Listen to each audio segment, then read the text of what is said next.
Seorang ayah berinisial KA 37 tahun diringkus polisi setelah melakukan aksi pencabulan terhadap anak kandungnya sendiri NI 14 tahun.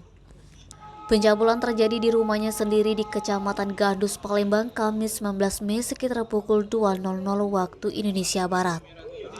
Kapolrestabes Palembang Kombes Pol Muhammad Ngajib melalui Kasat Reskrim Kompol Triwayudi mengatakan, pelaku diringkus di rumahnya Minggu 17 Juli sekitar pukul 17.00 waktu Indonesia Barat. Kejahatan pelaku terungkap setelah adanya laporan dari istri tersangka. Kompol Tri menceritakan peristiwa itu berawal pada Kamis 19 Mei, korban NI yang masih di bawah umur tersebut sedang tidur di kamar. Pelaku diam-diam menyelip ke dalam kamar dan langsung membangunkan korban serta meminta korban jangan ribut. Lalu tersangka melakukan hajatnya.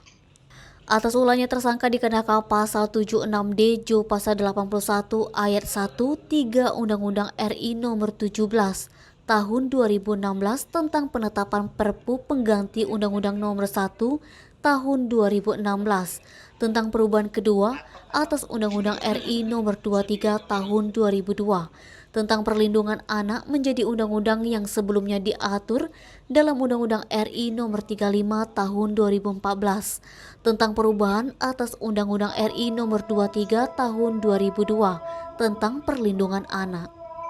Tersangka Aryadi mengakui perbuatannya telah menyetubuhi anaknya sebanyak 15 kali. Denny Sumeko TV melaporkan.